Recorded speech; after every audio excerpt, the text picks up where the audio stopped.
तो भाई लोगों, ये है अगली वीडियो। इसमें क्या है, ये मैट्रिक्स हमें गिवन है, क्वेश्चन है ये। इसमें ए मैट्रिक्स गिवन है 1 2 0 -1 6 1 2 0 2। ये कह रहा है डिटर्मिनेंट, कोफैक्टर, एडजॉइंट और इन्वर्स निकालो इसका, है ना। तो पहले हम निकालते हैं इसका कोफैक्टर मैट्रिक्स। डिटर्मिनेंट तो सिंपल होता है, वो अभी बता दूंगा। कोफैक्टर मैट्रिक्स निकालते हैं। तो मैंने बताया था कोफैक्टर निकालने के लिए हमें साइन भी कंसिडर करना होता है। -1 की पावर i+j वो लेना है उस इनटू माइनर। माइनर क्या होता है, जिस एलिमेंट का आपको माइनर निकालना है उसकी रो और उसकी कॉलम को छुपा दो। जो 2/2 मैट्रिक्स बचेगी उसका डिटर्मिनेंट ही माइनर होता है। उस माइनर को अगर -1 की पावर i+j से मल्टीप्लाई करें तो कोफैक्टर आ जाता है। जैसे 12 कैसे आए ये बताता हूँ। ये देखो 1, ये मैंने बताया था कॉर्नर वाले और डायगनल वाले, कॉर्नर वाले और डायगनल वाले जितने हैं उनमें प्लस आएगा। -1 की पावर i+j जो है इवन बन रहा होगा तो वो 1 हो जाएगा, और बाकियों में माइनस आएगा क्योंकि वो ऑड हो रहा होगा। देखो ये a11 है, i+j 2 है, तो -1 की पावर 2 1 हो गया। तो माइनर निकालो इसका, ये छुपाओ और ये छुपाओ। इसका डिटर्मिनेंट निकालना है 6 1 0 2 का। 6 2 12 -0 12 आ गया। अगला देखो 2, तो ये है पहली रो दूसरा कॉलम। तो भाई इसमें माइनस आ जाएगा, तो पहले इसका हम माइनर निकालते हैं। इसे छुपाओ और उसे छुपाओ। -2 -2 -4 आया, तो -1 की पावर 3 वो भी माइनस माइनस प्लस हो गया, है ना। तो अब देखो ये 0 वाला है, ये इसका जो माइनर है और कोफैक्टर है सेम आने वाला है। तो ये छुपा दो और उसकी रो छुपा दो। ये हो गया 0 -12, तो -12 आ गया। अब देखो ये वाला है, इसमें माइनस लेना पड़ेगा एडिशनल क्योंकि -1 की पावर ऑड आ रही है। ये और ये छुपा दो। 2 2 जा 4 -0, तो 4 आ रहा था लेकिन -1 की पावर 3 बन रहा है यहाँ भी, दूसरी रो पहला कॉलम, तो -4। 6 वाला जो है इसकी माइनर या कोफैक्टर सेम आएगी क्योंकि इवन पावर बनेगी। तो ये छुपा दो कॉलम और ये रो छुपा दो। 2 -0 2 आ गया। अब ये वाला जो है 1, ये इसमें भी माइनस बनेगी, तो ये छुपाओ इसकी रो, ये इसका कॉलम। 0 माइनस कितना 4, तो -4 आया लेकिन -1 पहले से है बाहर, मतलब -1 की पावर 3 बनेगा यहाँ भी, है ना। दूसरी रो तीसरा कॉलम, तो ये 5 बनेगा। -1 की पावर ऑड में -1, तो इसकी रो और कॉलम छुपाई तो -4 आया था लेकिन +4 हो गया। इस वाले 2 का जो है पॉजिटिव लेना है, ये छुपाओ वो छुपाओ। 2 -0 2 आ गया। ये 0 वाला जो है इसका कोफैक्टर जो है नेगेटिव में लेना होगा, माइनस बाहर साइन के साथ अलग से, माइनस साइन अलग से लेना होगा। 1 -0 ये 1 होगा लेकिन -1 आएगा।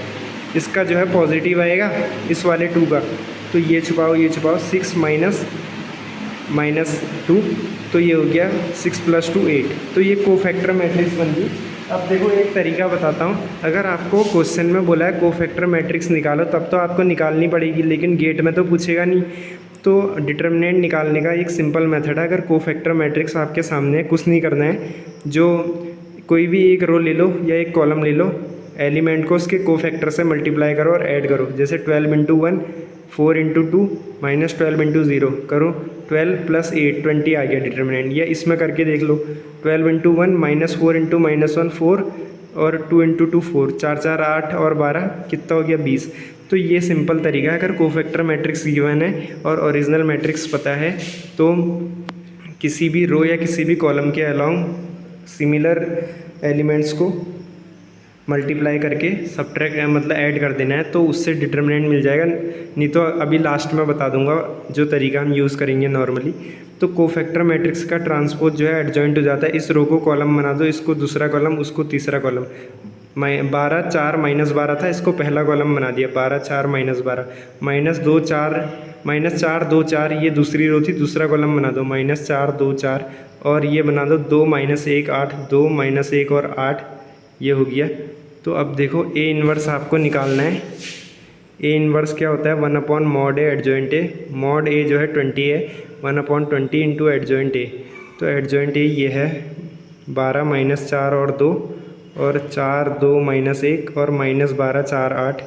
तो डिटर्मिनेंट जो है हमें कैलकुलेट करना है। अब डिटर्मिनेंट कैसे कैलकुलेट करेंगे, देखो ये है, ये मैट्रिक्स को लिखो डिटर्मिनेंट साइन के अंदर ऐसे 1 2 0 1 2 0 -1 6 1 2 0 2, तो ये ले लिया हमने। 1 2 0 -1 6 1 2 0 2, तो डिटर्मिनेंट हमें निकालना है। प्लस माइनस प्लस क्यों लिखा मैंने, ये साइड वालों में तो प्लस आता है, माइनस इसलिए लिखा क्योंकि इसका जो कोफैक्टर है नेगेटिव आता है ना। -1 की पावर 3 हो जाएगा, तो नेगेटिव लेना है इसे। तो कुछ नहीं करना है। देखो मैंने 1 एलिमेंट लिया 1, इसको कोफैक्टर से ही मल्टीप्लाई कर रहा हूँ। 6 इंटू 2 माइनस 0, कुछ नहीं करना है। जिस एलिमेंट को आप जिस रो का डिटर्मिनेंट निकाल रहे हो उसके एक एक एलिमेंट का आप माइनर निकाल के उसमें मल्टीप्लाई करना है और साइन भी लेना है, यानी कोफैक्टर से मल्टीप्लाई कर रहे हैं एक तरह से। देख लो ये 1 है, इसके साथ +1 साइन लिया, +1 इंटू 6 टू द 12 माइनस 0 और -2 क्यों लिया -2 क्योंकि माइनस है, कोफैक्टर ले रहा हूँ ना मैं। -2 इंटू छुपा दिया -2 तो ये कितना हो गया माइनस माइनस प्लस माइनस का 4 और -2 तो 8 हो गया प्लस का और 12 और ये तो 0 है तो ये भाई 20 आ गया। कुछ नहीं कर रहे हैं, इसमें भी हम जो निकालते हैं कोफैक्टर से ही मल्टीप्लाई कर रहे हैं। देखना आप इसे, वही चीज़ है ये भी। और अगर कोफैक्टर मैट्रिक्स निकालनी पड़ रही है तभी निकालना, अदरवाइज सीधे डिटर्मिनेंट सिंपल तरीके से निकालना है। जो लास्ट में बताया वो सिंपल तरीका है। कोफैक्टर मैट्रिक्स तभी निकालनी पड़ेगी जब आपको इन्वर्स पूछा हो या एडजॉइंट पूछा हो। तो भाई ये हो गया, धन्यवाद। और ए इन्वर्स जो होता है ये याद रखना 1/mod A एडजॉइंट ऑफ ए होता है, और एडजॉइंट जो होता है कोफैक्टर मैट्रिक्स का ट्रांसपोज होता है, और माइनर जो है वो डिटर्मिनेंट होता है 2/2 मैट्रिक्स का। अगर हम ओरिजिनल एलिमेंट को छुपा दें उसकी रो और कॉलम को तो जो मैट्रिक्स बचती है उसका डिटर्मिनेंट माइनर होता है। उसमें -1 की पावर i+j लगा देंगे तो कोफैक्टर हो जाएगा। तो कोफैक्टर इनटू एलिमेंट का समेसन ही डिटर्मिनेंट होता है। जैसे इस वाले में हमने सॉल्व करा, ये जो है 6 इंटू 2 कोफैक्टर है 1 का तो इंटू 1, और ये कोफैक्टर जो है 2 वाले एलिमेंट का वो है 2 इंटू -4 इंटू -1 है ना। ये कोफैक्टर निकाल लेना आप, जो मैंने बताया तरीका उससे, और वही चीज़ है, अलग नहीं है।